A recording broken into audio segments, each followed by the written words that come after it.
ukabona muri makeya ahubwo niwe usa nkaho ari imbere wowe uri agatorosho buri aba yaragize gutaba yarabagiriyeyo. Mumenye kwivuza, iyi nayo ni indwara ishobora kwaduka mu rugo ngo mubi wigirira ibintu nk'ibyo ngibyo, none iwo bakamutuma bakamubwira batuzakora ibi nibi, ugasanga umukozi araje murabanye mukanya upfuye utanarwaye. Hari abakozi rero nabo azana n'ikibazo afite niwabo ntacyo asize inyuma ibyo bintu batabigira, ariko yagera mu muryango aje gukoramo ugasanga abanzi bawo abanyeshyari batangiye kwegera wa mukozi no kumuteranya kugira ngo abone uko yica abo muri uwo muryango. Biroroshye cyane aho umukozi agutekera ibiryo agashyiramo uburozi, ibyo ni ibintu byoroshye. Hago abasha kureba ibirya akugaburiye uvuge ko birozi. Rero ahangaha ndabwira abantu wenda badakunda nko kuboneka kenshi, badakunda kwegera inkono zabo ngo bitekere, niba uzi yuko wagiye ahantu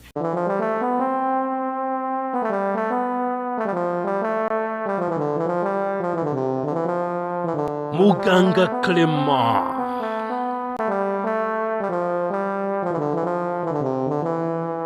Hari abantu benshi bahura n'ikibazo cyo kuzengerezwa cyangwa se kunaniranwa n'abakozi babana mu rugo, ugasanga umuntu atunze umukozi ariko umukozi ntajya mwubaha, umukozi ntajya mwiyumvamo, kandi we yakwisuzuma akareba agasanga nta kintu apfa n'uwo mukozi, akavuga ati uyu muntu namukorera iki.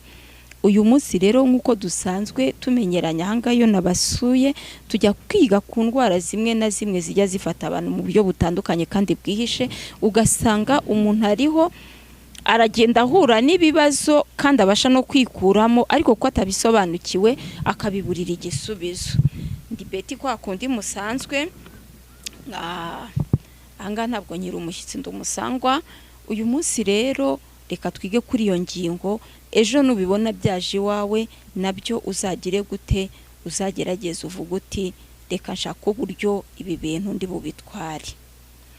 Hari ukuntu dutunga abakozi bo mu rugo, ahanga tuhigira indwara zitandukanye nabisobanuye, ni kwa muganga twibereye, ubwo aho turi busange hari indwara isa nk'ayigoranye nyine turivuza byose bishoboke.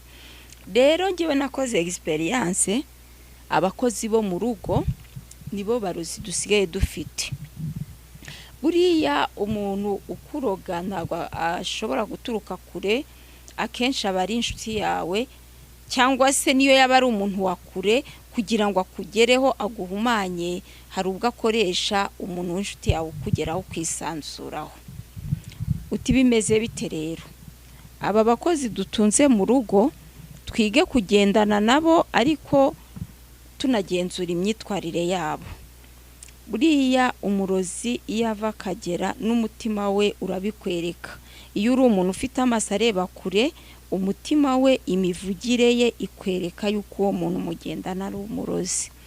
Uti rero abakozi bafite uruhe ruhare mu kuroga umuryango cyangwa se urugo bagiye gukoramo. Ushobora kujya gukora no mu rugo rurimo umusibateri ariko ugasiga umwangije, ibyo bintu bibaho. Kuvuga ngo buri umukozi mubana mu rugo abafashe igice kinini cy'ubuzima bwawe, umuntu gutekera, umuntu kugaburira, umuntu kumesera, umuntu imirimo akora, iyo ngiyo ni imirimo ibahuje ku buryo aba ari umuntu wawe wa bugufi. Hari ukuntu rero abarozi bajya bototera ingo z'abantu, akareba agasanga we kurugendamo bitazamworohera, ahubwo aho yibereye aho hirya agashaka ubushuti ku mukozi. Noneho yamara kumugira inshuti, umukozi buriya we ntacyo mupfana, icyo mupfana ni kashi. Yahembwaga 20,000, uje kumutereta diro yo kugira ngo azaguhumanye amwemereye ko azamurengereza 30,000, ubwo agize 50 atigeze afata, kuko umushahara wa 20 iyo aguzemo ibyo akeneye akagira nayo yoherereza iwabo, asigara nta kintu afite. None wowe wamuhaga 20, haje undi umubwira ati nunkorera iyi diro 30 zawe direct zahita zishyiraho. Bumwe hari ijya yamubanza. Uyu mukozi rero aravuga ati aho kugira ngo mbura amafaranga niyo yanzanye, niyo nasiga mwishe nta kibazo nazajya gukora n'ahandi. Abakozi tuzana mu rugo n'abarozi bamwe na bamwe, niyo mpamvu tugomba kubana nabo ugenzura imyitwarire yabo. Tuzabagenzura dute rero? Buriya aba bana twebwe tuzana, hari igihe usaba umuntu tuzanshakira umukozi akakurangira umukozi w'ibunaka, nawe ntago yamenye iby'iwabo mu nzu batunze. Ariko hari abakozi bava mu rugo iwabo niba iwabo ari abarozi, akaza bamuhaye misiyo batari kuzica umuntu, kuko buriya akenshi abarozi baba bafite n'ibintu baba baracishije bibasaba ibitambo, ku buryo aramutse atisha umuntu mu gihe runaka byamutegetse bishobora guhitana uwo mu muryango we. Aba bana rero tuzana ntabwo tuba tuzi aho baturutse. Hari igihe baturutse mu muryango nk'uwo mubi wigirira ibintu nk'ibyo ngibyo, none iwabo bakamutuma bakamubwira batuzakora ibi n'ibi, ugasanga umukozi araje murabanye mu kanya upfuye utanarwaye. Hari abakozi rero nabo aza nta n'ikibazo afite, n'iwabo ntacyo asize inyuma, ibyo bintu batabigira, ariko yagera mu muryango aje gukoramo ugasanga abanzi bawo abanyeshyari batangiye kwegera wa mukozi no kumuteranya kugira ngo abone uko yica abo muri uwo muryango. Biroroshye cyane aho umukozi agutekera ibiryo agashyiramo uburozi, ibyo ni ibintu byoroshye. Ntabwo wabasha kureba ibiryo akugaburiye uvuge ko biroze. Rero ahangaha ndabwira abantu wenda badakunda nko kuboneka kenshi, badakunda kwegera inkono zabo ngo bitekere, niba uzi yuko wagiye ahantu ukaba uzi yuko umukozi yasigaye mu rugo, jyewe nagukundisha gusangira n'umukozi kugira ngo inkono yatetse mbere y'uko uyirya bari ubanza kuyiryaho. Nongere mpanure abantu barya inkono zabo bonyine, ukavuga uti nge mu ntekera umuceri ariko mwebwe muteka ibijumba, umukozi akagira inkono ye na nyir'urugo akagiriye. Uyu mukozi urimo ukumira ku byo kurya, biriya birya guhaye ntabwo ubuzi ikibirimo. Ubugome kandi abana b'iki gihe nabo bagira, hari igihe batabasha kukubwira turambangamira, ariko bya biryo muhaye akaba yashyiramo n'ibitaribwa. Twagiye twumva ubuhamya, nk'ubu ngewe nzi ubuhamya bw'umuntu yafashe umukozi yaramwandurije umwana sida, umwana mutoya, umukozi niwe umusigarana mu rugo, nyina akajya ku kazi, noneho ubwo umukozi ibyo yakoraga yamwandurijemo n'ibintu birebire ntabwo nabisubiramo, ariko iyo nkuru yabaye biranoroshye cyane kumwanduza. Yanduje umwana, bakajya bavuza bakabura uburwayi bakagira bate, noneho biza kurangira basanze umwana yaranduye sida, kandi se na nyina ari bazima, umwana yaravutse ari muzima.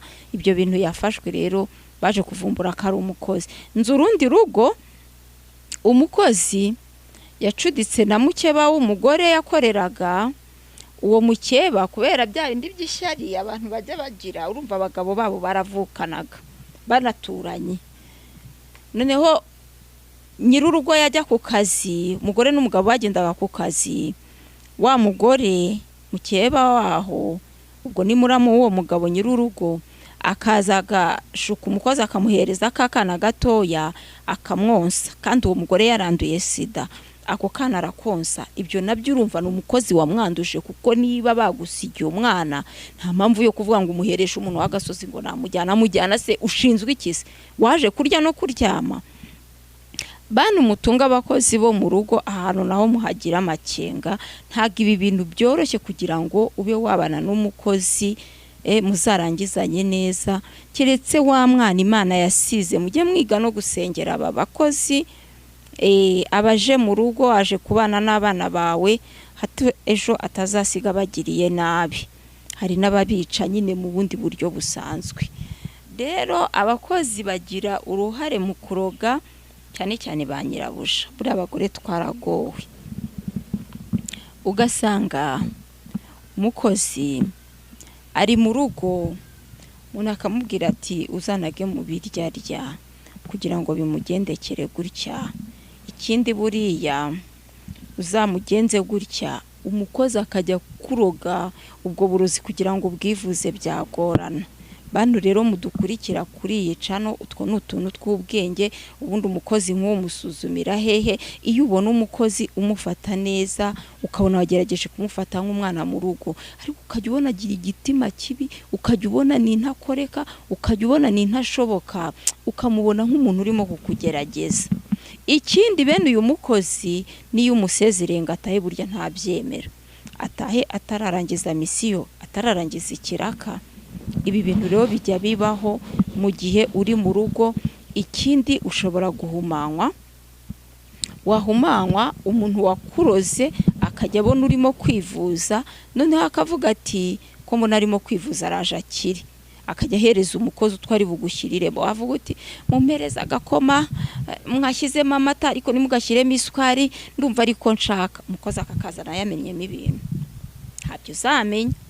Wanywa cya gikoma ukaremba kurenza uko wari umeze. Ubu nabwo ni uburozi bweze kandi bwadutse, kandi ntabwo abantu babasha kubugenzura.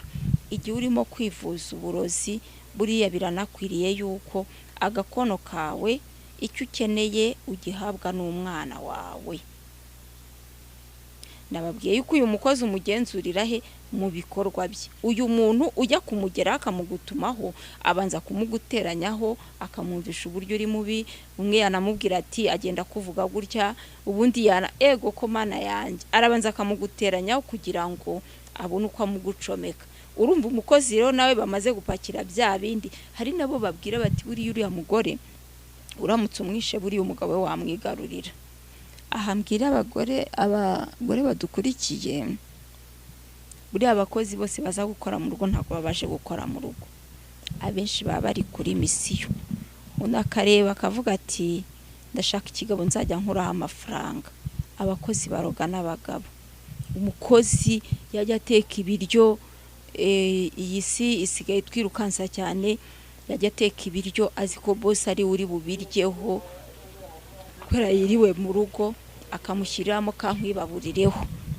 Ugasanga umugabo yabaye umugabo w'umukozi, nyir'urugo yarimutse. Ibi bintu nabyo bibaho, ntabwo ubuhamya bw'ahantu byabaye ntashaka kuvuga, ariko jyewe nagenze mu rugo rubamo umukozi ubona yumvikana na boss, kandi nyirabuja badacana uwaka, ahubwo umukozi yirirwa asebya nyirabuja. Buriya rero biba byagenze gute? Uyu mukozi wagiye guhuza urugwiro na sebuja, ntago yapfa guhuza urugwiro na sebuja hatagiyemo iki, atagize ikintu amuha cyangwa ibaburireho. Akakanuna ko bamama munkurikiye, bagabo munkurikiye, igihe uzabona wiyumvamo umukozi cyane ukanga umugore wawe, buriya uba warariye nkibaburireho. Bagore namwe, igihe ubona umukozi, umugabo adatinya kugutesha agaciro imbere y'umukozi, ukabona muri makeya ahubwo niwe usa nkaho ari imbere, wowe agatorosho, buriya aba yaragize gutaba yarabagiriyeyo. Mumenye kwivuza, iyi nayo ni indwara ishobora kwaduka mu rugo kandi yavurwa igakira. Murakoze.